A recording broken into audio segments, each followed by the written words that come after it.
Hey guys, it's Kari. I'm back with another reading journal video. Today I'm going to be doing a flip through of my 2025 reading journal so that you can see all the different types of spreads that I'm doing this year. If you have followed along with my previous reading journals, you're going to see a lot of differences because every year I'm learning more and more of what works for me and what doesn't work for me, what I want to continue doing, what I don't want to continue doing, what I want to modify. So there's a lot of changes in here and I hope that you get some inspiration for your reading journal. So let's jump in. So obviously already on the cover, I have this beautiful sticker from the B Street of Sailor Mars. She's my favorite Sailor Guardian and I'm obsessed with this art. So the beginning of this journal is the end of my 2024 reading journal. If you want to see a full flip through of this, I have it on my channel already. So I'll put a link to that in the description box. But we're here to talk about my 2025 reading journal. So as always, I always start with my reading goals for the year. So my reading goals for 2025, you can see them over here. So for example, read 70 books, read 30 minutes a day, every day for 2 months, read my 25 and 2025 list, which we'll see in a second, read at least 12 translated fiction books, read at least 25,000 pages, read from 5 new countries. We'll talk about that in a spread in a minute. I want to catalog my home library and I want to balance reading manga and books better because I will blow through a bunch of manga and forget about regular books and then not read manga at all. So I just want to be able to go back and forth in reading those two types of books better this year. So I always start with my reading goals because I want to keep these in mind for the whole year. So they're right at the beginning. Then over here, I have my 25 and 2025. So the 25 books that I want to make sure that I get to in 2025. So I always print out the book covers of these books on my yearly TBR. Obviously, I'm going to read more than 25 books because I want to read at least 70, but these are the ones that I want to focus on the most. You will see that I have something kind of strange like happening here. I have 2 Anna Dorn books. That's because I want to read one or the other of these, and that counts as one book. Or for example, I have 3 Rachel Cusk books right here. That's because I want to read a Rachel Cusk book. It doesn't matter to me which one. However, the other ones, I want to read that particular book. Then after I read the book, I'll put the star rating just below so that I can see I read that book and what did I think of it. Then we have a little spread to color in every time I finish a book. So obviously, like I said, my goal is to read at least 70 books. So every time I finish a book, I'm going to color in one of these little honeysuckle things. However, you can see that 70 is here and then I go even past 70 because I do hope to read more than 70 books. Even though my goal is 70, I would of course love to go above that. And usually I do go above my yearly reading goal. So I did give myself space to go up to 100. I got a bunch of new stencils recently and they had this honeycomb one, which I loved, and that's what I used to do this. Stencils are a really easy and cheap way to make a lot of cool designs in your reading journal. I would definitely recommend using them. Then I have a spread where I keep track of if I read that day. So every day that I read throughout the year of 2025, I'm going to color in the little box that's associated with that day. Then at the end of the year, I'll be able to have an overview of how many days in 2025 did I read. Also, it's a really great way to see kind of like trends.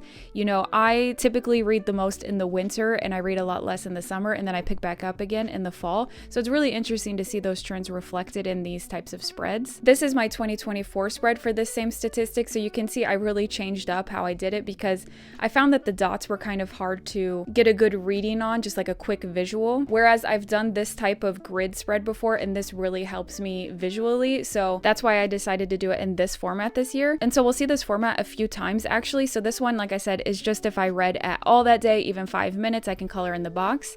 Then, as we saw back here, it is my goal to read 30 minutes every day. And so I keep track of that information here. So this spread is, did I read even, 5 minutes? But here is, did I read at least 30 minutes that day? So I'll color it in. Again, I get the same type of visual statistics that I'm looking for thanks to this type of spread. And then the final little grid page like this is for days I finish a book. Last year, I did it like this. Again, I don't think the dots is a good visual representation for me. I really didn't like this. So I decided to switch to this format that I know that I like. Then we have my 8 reading challenges that I set for myself this year. So I have read a book over 800 pages, reread a favorite book, read a subscriber recommendation, read a book randomly chosen at the bookstore, read a book over 300 pages in one day, read a story collection, read 10 volumes of a manga series, read a classic over 300 pages. So as soon as I complete one of these challenges, I'll print out the picture of the cover similarly to how I did here, and then I'll put the cover in the box of the challenge that I have completed. Then hopefully by the end of the year, I'll have 8 covers on this page. Then I have the alphabet challenge. This is something that I kept from my previous reading journal. Even though I don't actively try to complete this challenge, it is fun, just something to do when I finish a book to see if it fits into one of these.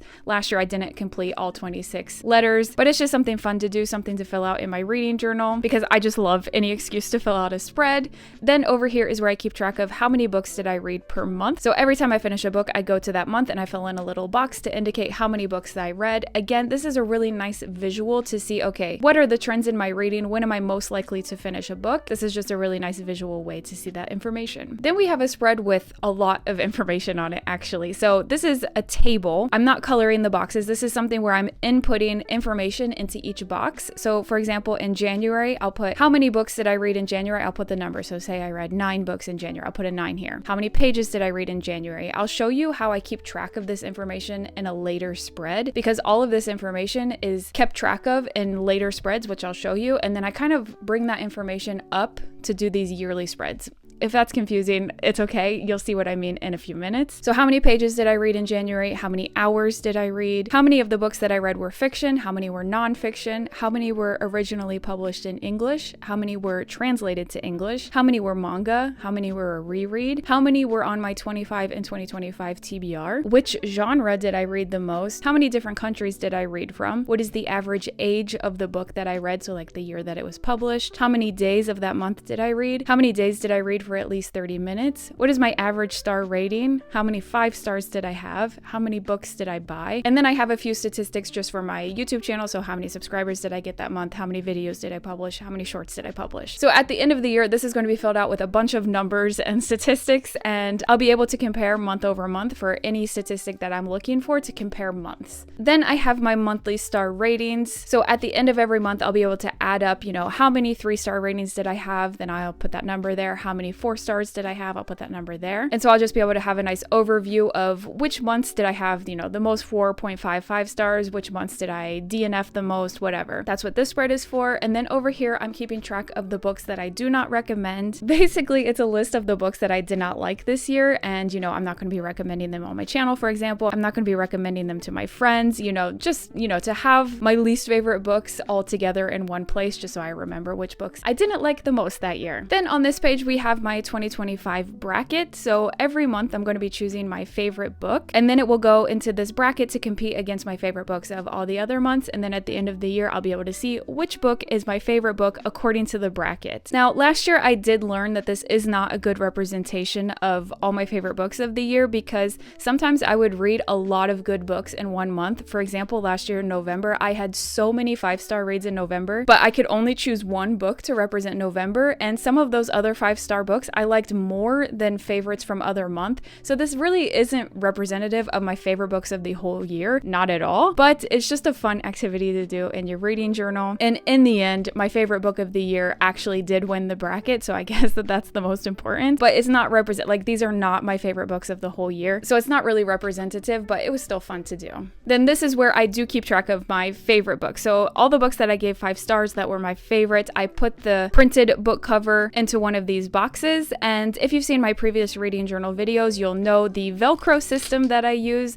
So I put these little circles of Velcro on the back of the book covers, and then I can rearrange the book covers as I read more. So these little Velcro stickers just look like this. So this is the soft one. These are the prickly ones. And I just buy them on Amazon. They're really easy to find. They're just little small diameter circles. And this allows me to move things around, which I really like because, for example, this was the first book that was ever put onto this spread. And so it was up here. But then as I read more and more, it got pushed further and further down because I had books that I liked even more than this one. And so it allows me to rank my favorite books. So this was my most favorite, and this was my least favorite, if you get what I mean. So that's exactly what I'm going to be doing on this spread for 2025. This is where I keep track of how many pages I read per month. Again, I always do these types of statistic spreads at the end of the month because I'm keeping track of each day's statistics in a later spread. Again, I'll show that to you in a few minutes.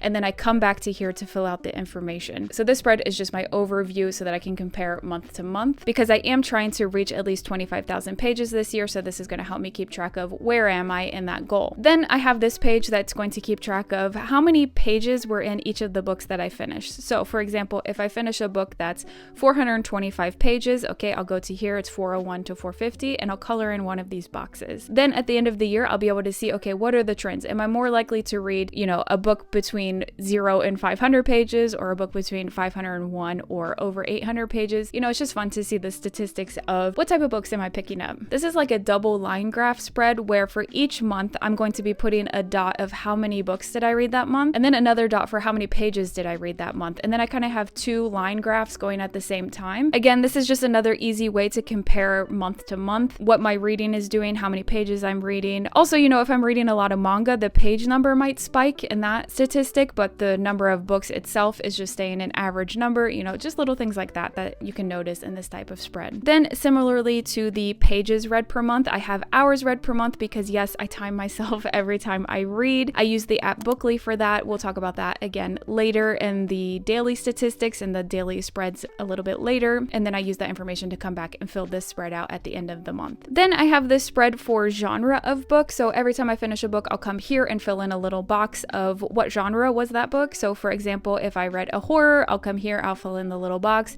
If I read a lit fic, I'll come here, fill in the little box. And I've actually added a lot of genres from my previous journals because, for example, last year I had manga, just regular manga, but you know, I was mixing my Cardcaptor Sakura with Junji Ito, you know, like I was putting them on the same level, and to me, I didn't want to keep doing that. Like there's differences in manga, yeah, it's manga, but there's different genres within manga, and so that's one of the changes I made. I also added a few other things that kind of go hand in hand with my goal to read more translated fiction. So for example, I have lit fic, of course, but then I also have translated lit fic, whereas in previous years I would have put translated lit fic just into lit fic, but here I want to be explicitly keeping track of how many translated books am I reading. Then I have thriller, horror, translated horror, because again, previously I was putting my translated horror into regular horror, but I want to pull that statistic out. And I even have literary horror, because last year I would read something and I'm like, well, this is kind of literary fiction, but it's also got a touch of horror, like which one do I put it in? Okay, problem solved this year. Nonfiction, of course, shoujo manga, horror manga. So of course, these are two different types of genres of manga, and I want to be keeping these statistics separate. And then I also have graphic novel, short story, fantasy, sci-fi, classics, theater, poetry, and then middle grade YA and children's literature. Then I have a little spread over here to keep track of what is the format that I read the book in. So every type of format has 3 columns here,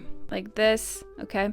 And then, so if I read a physical book, I'm gonna come fill in a box over here. If I mix reading a book between physical and audio, I go back and forth and I'll fill one in over here, just audio, just ebook. And then the next physical book that I read, I'll fill in here, the third one here, and then the fourth one. So I'll kind of go 1, 2, 3, 4, 5, 6, 7, 8, 9, up like that. And I'll color them in different colors to be able to distinguish the 4 different columns. Then over here, I have my library books read spread. My pen was really acting up on me when I did this spread, which is really annoying. But basically, I just keep track of the library books that I read on the spread. I just write the title of the book and the author, just so I can keep track of how much I'm taking advantage of my library. Then on this spread, I'm keeping track of the published dates of all the books that I read. This one is also a pretty big change from last year. My groupings of years in my 2024 journal were just too big. So like the 2001 to 2010, that's a lot of time. And you see that this column really filled up because I read a lot of Nana manga that it fits into this column. But like, it just wasn't specific enough for me, so I really made a big change for my 2025 one where I'm literally just putting like 1 year slots, because I'm really not reading that many books anymore that fit into before like 2002. I used to be a much bigger classics girly, but I've really moved away from classics in the last few years, and so those are just going to fit over here. But from 2002 to 2005, every year has its own column, so I think it's going to be a lot better for me to pull statistics from this spread than my previous one. Then we have my Read the World spread, and I love this because obviously I've already talked about that it's my goal to read more translated fiction, and I want to keep track of what different countries am I reading from thanks to this goal. So every time I read a book, I find out where the author is from, and if I haven't already read an author from that country, I fill in the country. So you'll notice I already have some countries filled in because I decided that I wanted to bring my 2024 statistics into this journal, and then I need to be reading other countries than I did in 2024. So these are all the countries in purple that I read authors from those countries. So in 2025, I can't read, you know, a book from a Canadian author and be able to color it in. Like, Canada's done, you know what I mean? Like, I need to read books from authors from other parts of the world, other countries. And you'll remember one of my reading goals was to read books from 5 new countries. So this is what that means. I can't reread from a country. I need to read from 5 new countries this year, and this is where I'll be able to keep track of that goal. For my 2025 books, I am going to color in with a different color so that I can see, okay, the purple was 2024, and then, I don't know, maybe I'll do pink this year. All the pink countries were from 2025, 2025, and then next year I'll be able to copy the purple and pink to my 2026 journal and, you know, keep evolving from there. Then I have my reread spread. I really am not good at rereading, and I wish that I was. I want to start rereading my favorite books.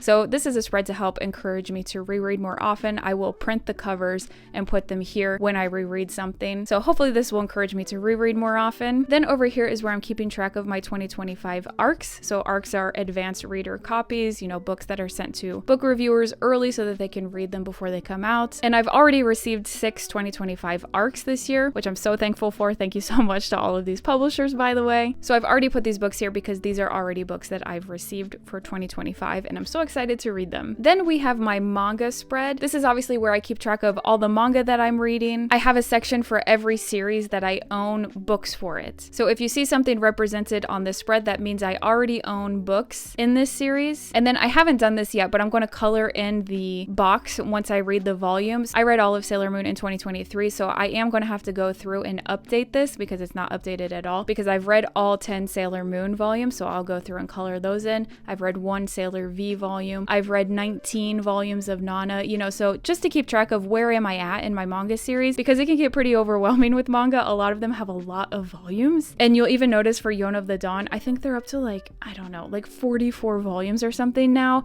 I only own 3 volumes, so like I stopped at 20, and then I'll make a new box once I get actually up to the 20th one and I go past that. But I didn't want to take up that much space in my journal right now when I only own 3. But you can see the different manga series that I'm in right now. And like I said, I'll have to go through and color in the volumes that I've already read. And I have kind of anticipated the number of volumes, like for the Apothecary Diaries, like this is still being published. They're only up to publishing volume 13, but these volumes are coming. Same thing for Dandadan. Only up to volume 11 has been published, but they are going to keep publishing them, so I just put the boxes there. But yeah, this is where I'm keeping track of all my manga series, and I love my Nana washi tape, by the way. Then we have my book bingo. This is something that I did for the first time last year, and I really enjoyed it. So basically, these are different prompts that I want to accomplish, and every time one of the books that I read fits the prompt, I'll color in the box, and then I'll put the book cover into the coordinating box so that I don't cover up the prompt. I still want to see what the prompt is, but I want to be able to see what the book was that accomplished that prompt. So for example, this is what it looked like for 2024. I colored in the box to show that I accomplished that challenge, and then I also printed out the cover in a mini format over here to show which book represented that challenge. So just to give you some ideas of the things that I put for my book bingo, so to read a Fitzcarraldo edition,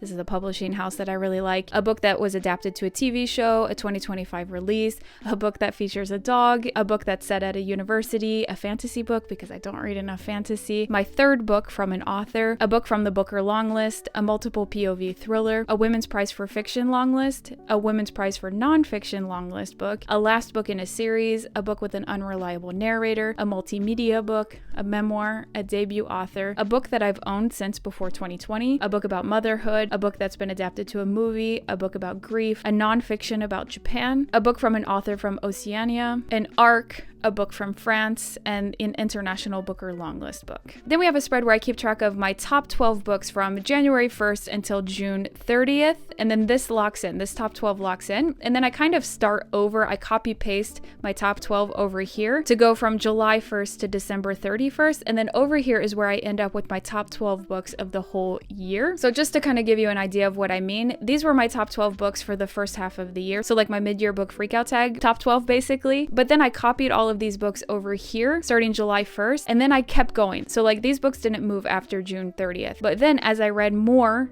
through the rest of the year, my top 12 changed. So you can see Soldier Sailor was 2nd. Well, on July 1st it was still 2nd, but then in November I read My Husband and it bumped Soldier Sailor to 3rd place. So you see what I mean? Like everything moves around and a lot of things got bumped off the back of the list. And again, I'm using these little Velcro dots so that I am able to move things around. So when I would read a new book that I wanted to add to my top 12, you know, I'd bump off the last thing on the list, move everything down, and put that new book in whatever order that I wanted to put it in. So this list always represented my top 12 at that exact moment. So that is exactly what I'm doing on this spread. Like I said, it's just a great way to make sure my top 12 is always up to date. Then I have my 2025 prizes. Again, this is a spread that I did for the first time last year, and it was so fun to do. So here's what it looked like last year. Again, I'm using the dots so that things can get bumped out of place, but basically anytime I read a book, I'm updating these prize lists. So I have a prize for my best book overall, no matter the genre. Then my best literary fiction book, best thriller, best horror, best nonfiction, best manga, best translated book, best series,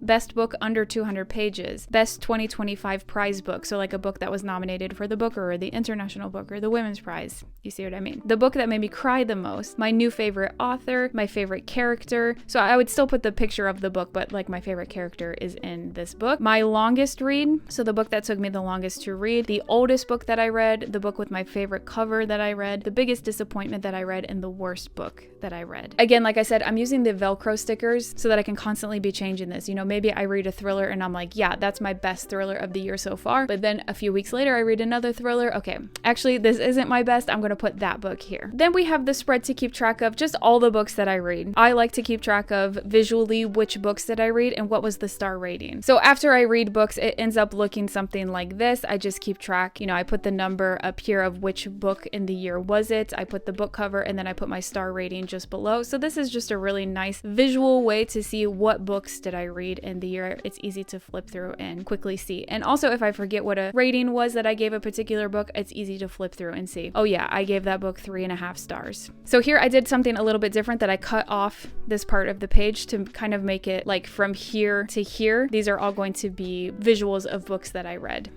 Okay, I haven't put washi tape on these pages yet because obviously it's going to take me a little bit to fill these ones up and get back here, but that's the point of those pages. Then I have my anticipated releases spread. Every year I love doing this spread. I think it's so fun, where I'm just keeping track of the books that are coming out every month, the books that I'm most excited about, and then I put a little box beside it. So for example, February, Blob, A Love Story is coming out. So I put a little box here beside it, and when I buy the book, I highlight it in the little box and then I put an X in it to indicate that I have that book. So you will notice that I have some books that are highlighted and marked off that, you know, it's not June yet. Why is Bigay Du Crime marked off? That's because if you remember back here, my ARCs, my advanced reader copies, I am able to mark those books off because I already have them. The publisher has sent them to me. So I do already have them, even though it's not May, it's not June, I do have those books already. So this is just a really nice way to keep track of which books am I looking forward to. When I go to the bookstore, these are the books that I'm looking for to get my hands on every month. And it's just an easy way to not forget which books are coming out this year, because as you can see, I already have a lot of books on this list. It's a good thing to be excited about how many books are coming out this year. Then we have my books hauled spread. So every time I buy a book, I put it in this spread. So over here, I'm just keeping track of the number. So it'll just go 1, 2, 3, 4, 5, 6,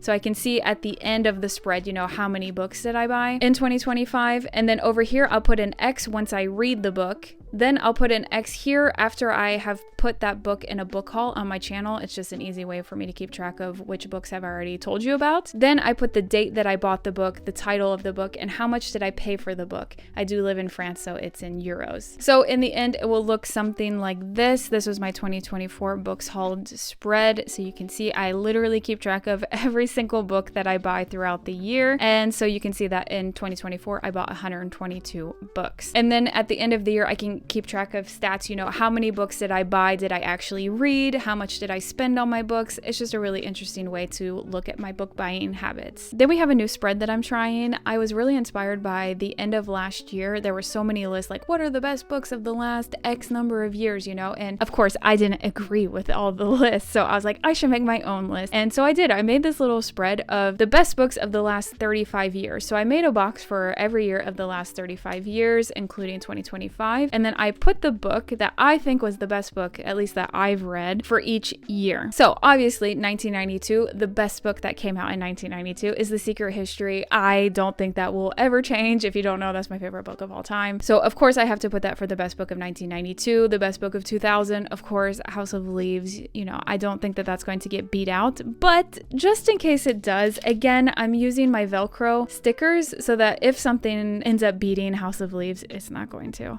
I can put that here. So you can see I haven't put something for every year. I have definitely read books from some of these years, and I could just pull a book and say, yeah, this is the best one that I have read. But if there's nothing there, that means there's nothing that I've absolutely loved from that year. So I'm not even committing, like having like a placeholder for that year. All of these books that I have here are in the top of my favorite books of all time. So like I would go to the mat for these books. So I'm not just going to like put a placeholder and say, well, technically this is the best book I read from 2017. 2017, but I don't love it. You know what I mean? So I just left those years blank, and we'll see if I can fill in those years. But all of these books that you see here, they are in my top books of all time. And as I read more throughout 2025, I hope to be able to fill in more of these blanks. And you know, you never know. Maybe I read something that I like even more than some of these books and they'll get replaced. Who knows? All right, so those were all the yearly spreads, but now we get into my monthly spread. This is what I kept referencing when I said, you know, I'll talk to you about a spread later that helps me fill out this spread. This is what I'm talking about. So this is like my monthly homepage. So every month has a spread like this where I keep track of a lot of like small statistics all the way down to like daily statistics. So for example, on January 1st, how many pages did I read? How long did I read? Again, I use the app Bookly, not sponsored. I am just obsessed with this app. It's so helpful. It helps me keep track of how many pages and how much time do I read every day. So I use that information and fill out this table every single day. So, you know, on January 11th, I read this many pages. I read for this long. Then I do some calculations, obviously, and I say how many pages total. So I just add up, you know, these two columns and put, you know, I read 1,300 pages in January. And then I'm adding up the time. Okay, I read 20 hours and 30 minutes in January. So whatever number is here, so how long I read in January, that's what I use to fill out this spread. So the hours read per month. So I'll make a little bar graph here of how many hours I read based on this number. Then here, how many pages I read in January. That will help me fill out this spread. Again, it's a bar graph to show how many pages I read that month. Then for the hold, we just have to go back to this spread and see, okay, how many books did I buy in January? Add them up. Okay, I bought 8 books in January. I put in 8 here. Then for every book I read in the month, I'm marking off what was my star rating for that book. So if I read a book and it's a 4.5, I'll put a little X here. Then this is for the genres. I don't automatically fill these out because I don't read the same genres every month. But if I read a lit fic, for example, I'll put lit fic here and then an X. Then if I read a manga, I'll put manga X. Then if I read another manga, I'll put my second X here. Same thing up here, you know, how many fiction did I read, how many nonfiction, and then how many books total did I read. And then all of this information is what helps me fill out this spread. So how many pages, hours, fiction, nonfiction, all of that information. It all comes back to this monthly homepage spread that has all of these little statistics to help me fill out all of the previous big yearly spreads. Down here, I keep track of what was my best book that month and what was my worst book that month. So I have to choose a book to be my best, and then that book ends up in this 2025 book bracket. So again, I put the cover of that book, you know, whatever I put here, I put it here, and then I copy the title here. And now it's competing to be the best book of the whole year. So for example, this is what it looked like in November 2024. So, you know, I had this many 5 stars, 4.5, 4, 1.5. These are the genres that I read and how many I read of each of those genres, how many fiction versus nonfiction, how many pages I read, how long I read, how many books I hauled. These are my daily statistics. Again, Bookly helped me with that. I really cheated in November. You know, I'm only supposed to pick one book to be my best, but I had the best reading month of my whole life in November 2024, so I put all these books. But I did have to choose one to be my representative for the month, so I chose my husband. That's why it's on top, because technically that's the one I chose to be the best. But this is, you know, this is how it works for my monthly home pages, and so this is how it gets set up. Then the next page is where I put visuals of all the books that I read and then a little book review. So, you know, we were just looking at the November homepage, and if you flip, you can start to see the books that I read in November. I put the cover over here, I put the title, how many pages, how long did it take me to read, what was the genre, what was my rating, how did I read it, and then a little review to help me remember what did I think of that book. So obviously I can fit 6 books onto the page, and then if I read more than 6 books for that month, then I'll continue onto here. I'll put more washi tape, I'll put my more books. Or if I only read 5 books for the month, you know, then I'll turn the page, and then this would be February's homepage. And then it just keeps going from there. So that was my 2025 reading journal. I hope that you got some inspiration for your own journal. Definitely let me know if you have any questions or thoughts. Just put them in the comments. I would love to hear from you. But other than that, I think that that's going to do it for this video. Thank you so much for watching, and I'll talk to you again next time. Bye.